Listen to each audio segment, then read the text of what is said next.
I want to make my own sauce out of canned tomatoes.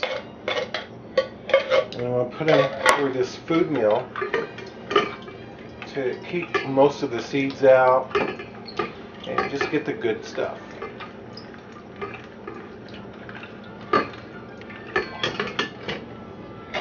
Add another can.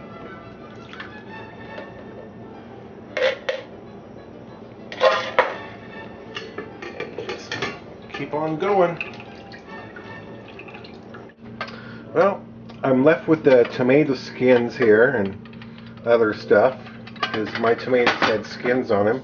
I'm going to add all the rest of the juice in here. And I'm going to cook this over medium low heat. My sauce is reduced down. It's reduced down by half, about 2.5 to 3 cups. I'm going to add half a teaspoon of table salt. And I'm going to add some white pepper because it's the only pepper I have ground up fine. And I'm going to add half a stick of butter. And basil, about half a cup. And heavy cream. I'm going to add half a cup of that.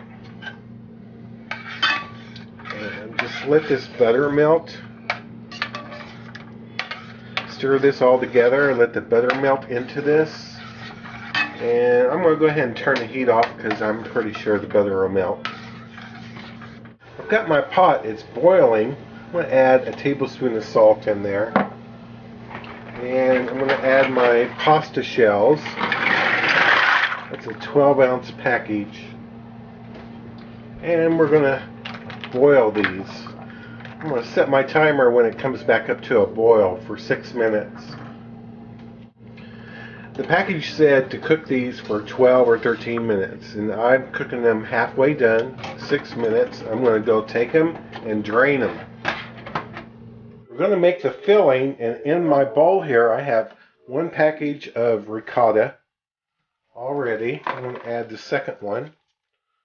So it makes almost 2 pounds of ricotta. And put that in there. I'm going to add 2 egg yolks.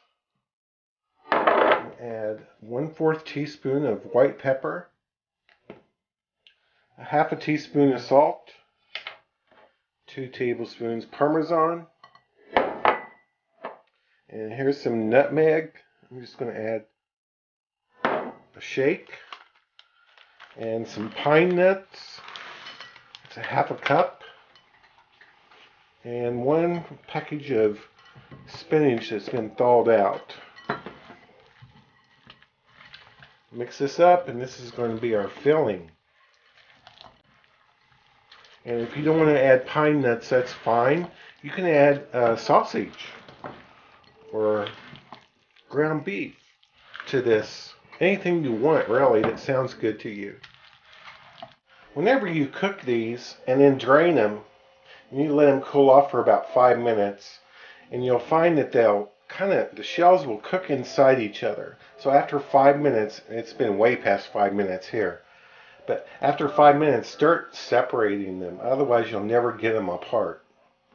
So I separated these a few minutes ago, and I'm going to take each one and put a spoon of the filling in here. Just as much as it'll hold. And I set them in here. In my baking dish, I put a little bit of sauce on the bottom.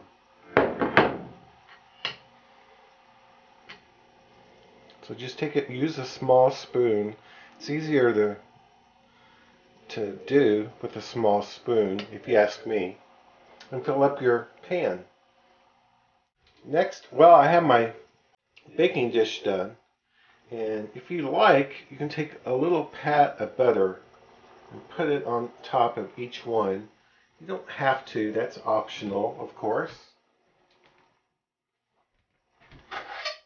Then I'm going to take our sauce that we made, Put it over each one.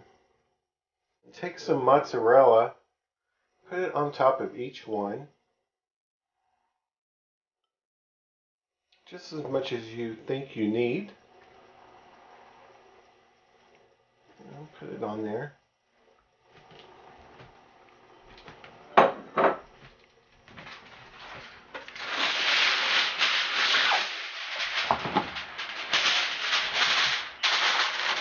And take some aluminum foil. This is going to go in my 350 degree oven. It's been in there 30 minutes. I'm going to take a look at it, and it's looking pretty good.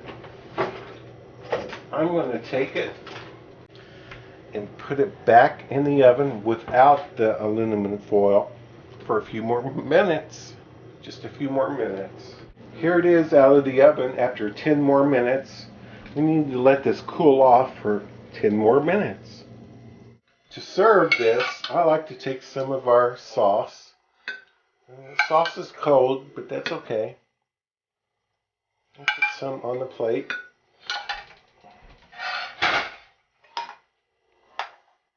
Because these shells are hot.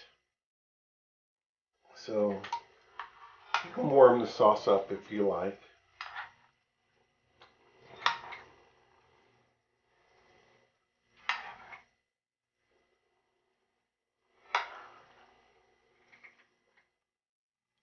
Just put a few on here. Maybe one more. Okay. I like to top off with a little parmesan cheese.